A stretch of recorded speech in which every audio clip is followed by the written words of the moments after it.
Welcome back to my channel. Stay tuned to our channel for sports and entertainment news all the time. Please subscribe the channel. What did we learn about the types of players JJ Redick wants?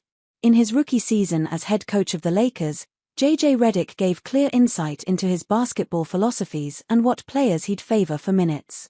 The playoffs have a way of revealing all truths, especially when the season is on the line.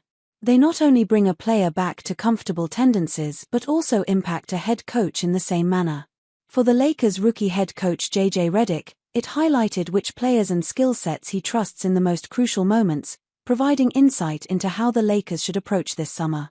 No matter how much pedigree they come in with, every rookie NBA head coach will experience their ups and downs throughout a season. Redick is no different. In his first year, he led the team to a 50-win season before bowing out in 5 games to the Minnesota Timberwolves. One philosophy Redick believes in is 5-out spacing. As games down the stretch of the regular season became higher stakes, Redick went to more non-center lineups, benching their only playable center in Jackson Hayes regularly. Even before the blockbuster deal for Luka Doncic, the Lakers made a significant roster shift by trading guard D'Angelo Russell for forward Dorian Finney-Smith. This provided Redick the piece to unlock his small ball groups. These groups prioritize space over size, as demonstrated below. Watch as Doncic brings the ball up in semi-transition while every player runs to a spot outside the three-point line. Notice the spacing, as no player fills the dunker spot right near the rim. Finney-Smith catches the ball, sets up on the wing and drains the three-pointer. This trade-off of size for space became lopsided in the postseason. LA was dominated in the paint, on the boards, and could not reach an athletic baseline to compete against the Wolves. This vision aligns with that of head coach Joe Mazzulla in Boston, who often utilizes a spaced 5, which helped win a championship a season ago. The difference is that Boston rotates big men like Al Horford and Kristaps Porzingis in that position, while the Lakers' talent was built more to place their forwards there. This idea will be a point of contention for LA this summer. As players become available via trade or free agency, their ability to fit into a 5-out system will influence the Lakers' pursuit of them.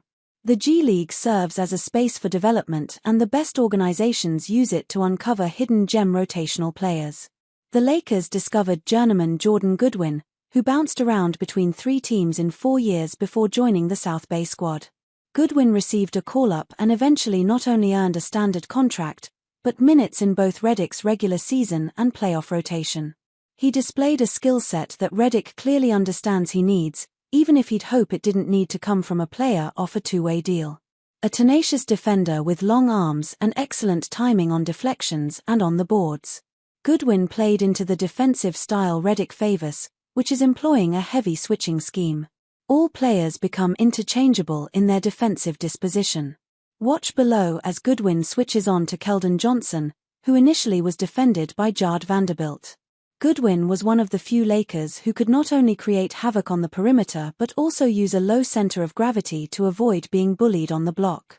He had no problem battling with bigs down low for contested rebounds, even wearing a mask in anticipation of blows to the face. He's a great story and find, but Goodwin surpassing Lakers in high-level deals highlights the necessity of this skill set, something the team will need to address for their head coach next season. Finally, it wouldn't be a Redick team without the need for more shooting.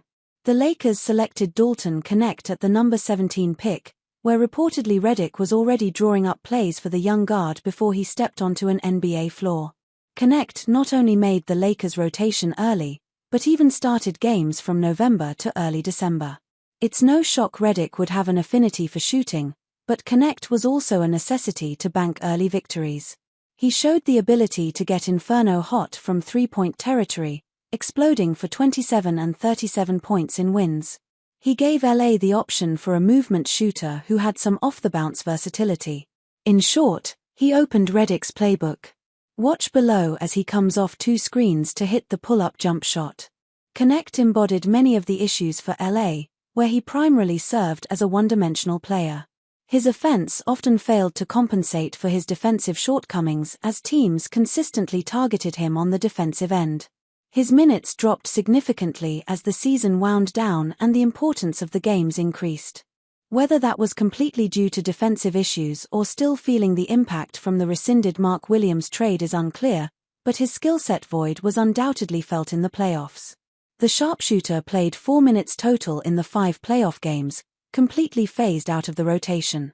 The Lakers don't need every player to fit perfectly into the idea of basketball Redick envisions, but rowing in the same direction as your coach is extremely vital to any organization's success. LA hired Redick just days before the NBA draft a year ago. With more time this summer to deliberate moves, LA and Redick should be on more similar pages with the roster next season.